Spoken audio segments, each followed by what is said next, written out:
ನಮಸ್ತೆ ಕರುನಾಡು. ಎಲ್ಲ ಹೇಗಿದ್ದೀರಾ? ಚೆನ್ನಾಗಿದ್ದೀರಾ ಅಂತ ಭಾವಿಸ್ತಾ ಇದ್ದೀನಿ. ನಾನು ಕೂಡ ಚೆನ್ನಾಗಿದ್ದೀನಿ. ಇವತ್ತು ಬೆಳಗಿನ ತಿಂಡಿಗೆ ಮಕ್ಕಳಿಗೆ ಬಾಕ್ಸ್‌ಗೆ ಏನ್ ಮಾಡೋದು ಅಂತ ನೋಡೋಣ ಬನ್ನಿ. ಇವತ್ತು ನಾನು north Indian style methi paratha ಮಾಡ್ತಾ ಇದ್ದೀನಿ. ಅದನ್ನ ಯಾವ ರೀತಿ ಮಾಡೋದು ಅಂತ ನೋಡೋಣ ಬನ್ನಿ.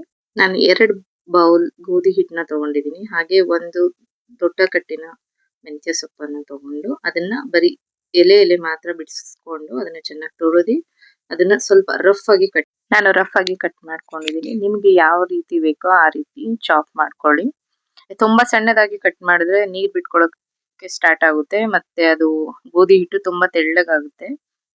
ಈಗ ನಾನು ಅದಕ್ಕೆ ಮಸಾಲೆ ಪದಾರ್ಥ ಅಂದ್ರೆ ಆ ಸ್ವಲ್ಪ ರೆಡ್ ಚಿಲ್ಲಿ, ಅರಿಶಿಣ, ಗರಂ ಮಸಾಲ, ಮತ್ತೆ ಸ್ವಲ್ಪ ಜೀರಿಗೆ, ಸ್ವಲ್ಪನೇ ಸೇರಿಸ್ಕೊಳ್ಳಿ. ನಿಮ್ಗೆ ರುಚಿಗೆ ಯಾವ ರೀತಿ ಬೇಕು ಅಂತ ಹೇಳಿ. ಮಕ್ಳಿಗೆ ಆದ್ರೆ ಸ್ವಲ್ಪ ರೆಡ್ ಚಿಲ್ಲಿ ಕಮ್ಮಿ ಮಾಡ್ಕೊಳ್ಳಿ. ನೀವು ಬೇಕಾದ್ರೆ ಸಣ್ಣದಾಗಿ ಹಸಿಮೆಣಸಿನಕಾಯಿ, ಶುಂಠಿನೂ ಕೂಡ ಹೆಚ್ಚಿ ಹಾಕೋಬಹುದು. ಆದ್ರೆ ಮಕ್ಕಳು ತಿನ್ನಲ್ಲ ಅಂತ ಹೇಳಿ ನಾನು ಹಾಕ್ತಾ ಇಲ್ಲ. ನಿಮ್ಗೆ ಆ ಫ್ಲೇವರ್ ಇಷ್ಟ ಆದ್ರೆ ನೀವು ಅದನ್ನ ಸೇರಿಸ್ಕೋಬಹುದು. ಮತ್ತೆ ರುಚಿಗೆ ತಕ್ಕಷ್ಟು ಉಪ್ಪು ಹಾಕೊಂಡು, ಅಂದ್ರೆ ಇದನ್ನ ಸ್ವಲ್ಪ ನೀವು ಟೈಟ್ ಆಗಿ ಕಲಿಸ್ಕೋಬೇಕು ಹಿಟ್ಟನ್ನ.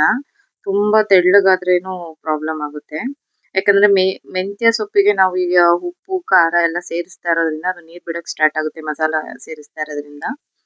ಹೀಗೆ ಎಲ್ಲ ಫಸ್ಟ್ ನೀವು ಸೊಪ್ಪನ್ನ ನೀಟಾಗಿ ಕಲಸಿ ಇಟ್ಕೋಬಿಡಿ. ಅಂದ್ರೆ ಹಿಟ್ಟು ಮತ್ತೆ ಸೊಪ್ಪು ಎರಡನ್ನು ಎಷ್ಟು ಸಾಧ್ಯ ಆಗುತ್ತೋ ಅಷ್ಟು ನೀವು ಕಲಸ್ಕೊಳ್ಳಿ.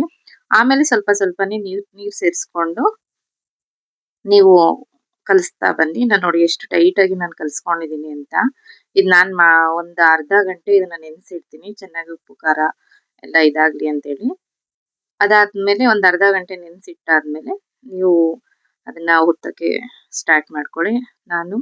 ನಿಮ್ಗೆ ಸೇಮ್ ನೀವು ಚಪಾತಿ ಯಾವ ರೀತಿ ನಿಮ್ಗೆ ಎಷ್ಟು ತಿನ್ನಾಗ್ ಬೇಕೋ ಅಷ್ಟು ತಿನ್ನಾಗ್ ನೀವು ಒತ್ಕೊಂಡು, ನೀವು ಬೆಣ್ಣೆ, ತುಪ್ಪ ನಿಮ್ಗೆ ಏನ್ ಇಷ್ಟನೋ ಅದನ್ನ ಸೇರಿಸ್ಕೊಳ್ತಾ ಬನ್ನಿ. ಆದ್ರೆ ಇದನ್ನ ಮೀಡಿಯಂ ಫ್ಲೇಮ್ ಅಲ್ಲಿ ಮಾಡ್ಕೋಬೇಕು. ತುಂಬಾ ನೀವು ಹೈ ಫ್ಲೇಮ್ ಅಲ್ಲಿ ಇಟ್ಟು ಚಪಾತಿನ ಬೇಯಿಸಿದ್ರೆ ಪ್ರಾಬ್ಲಮ್ ಆಗುತ್ತೆ. ಯಾಕಂದ್ರೆ ಬೇಗ ಮೇಲ್ಗಡೆ ಎಲ್ಲ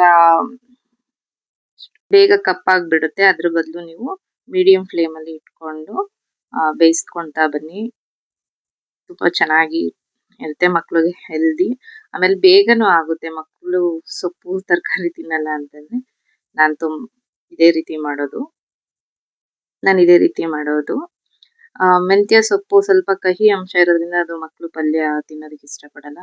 ಹಾಗಾಗಿ ನಾನು ವಾರದಲ್ಲಿ ಒಂದ್ಸರಿ ಈ ರೀತಿ ಮೇಥಿ ಪರಾಟ ಅಂತೂ ಮಾಡ್ತಾ ಇರ್ತೀನಿ. ಇನ್ನ ಸ್ವಲ್ಪ ವಿಡಿಯೋಸ್ಗಳಲ್ಲಿ ನಾನು ಸ್ವಲ್ಪ ಪರಾಟ ವಿಡಿಯೋಸ್ನ ತರಬೇಕು ಅನ್ಕೊಂಡಿದ್ದೀನಿ, ನಾರ್ತ್ ಇಂಡಿಯನ್ ಸ್ಟೈಲು.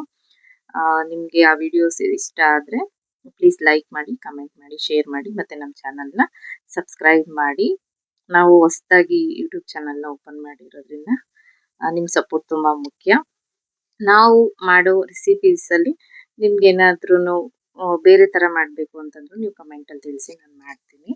ಮತ್ತೆ ನಾನು ಆಲ್ಮೋಸ್ಟ್ ನಾರ್ತ್ ಇಂಡಿಯನ್ಸ್ ಅಡುಗೆನೆ ಮಾಡಬೇಕು, ಇದೊಂದು ಸೀರೀಸ್ ತರ ಮಾಡಬೇಕು ಅಂತ ಅನ್ಕೊಂಡಿದ್ದೀನಿ ನಾರ್ತ್ ಇಂಡಿಯನ್ ಸ್ಟೈಲ್ ಅಲ್ಲಿ. ನೀವು ಇದನ್ನೆಲ್ಲ ಟ್ರೈ ಮಾಡಿ. ತುಂಬಾ ಈಸಿಯಾಗೂ ಇರುತ್ತೆ, ತುಂಬಾ ಹೆಲ್ದಿಯಾಗೂ ಇರುತ್ತೆ. ಇದಕ್ಕೆ ಕಾಂಬಿನೇಷನ್ ಆಗಿ ನೀವು ಮೊಸರು, ಉಪ್ಪಿನಕಾಯಿ ಏನ್ ಬೇಕಾದ್ರೂ ತಗೋಬಹುದು. ನಾನು ಗಟ್ಟಿ ಮೊಸರು ತಗೊಂಡಿದ್ದೀನಿ. ಮತ್ತೆ ನಿಮ್ಗೆ ಈ ರೆಸಿಪಿ ಇಷ್ಟ ಆಗಿದೆ ಮೊದಲೇ ಹೇಳಿದಾಗೆ ನಮ್ಮ ಚಾನೆಲ್ನ ಸಬ್ಸ್ಕ್ರೈಬ್ ಮಾಡಿ. ಮತ್ತೆ ಸಿಗೋಣ, ಮತ್ತೆ ಸಿಗ್ತಾ ಇರೋಣ. ನಮಸ್ತೆ.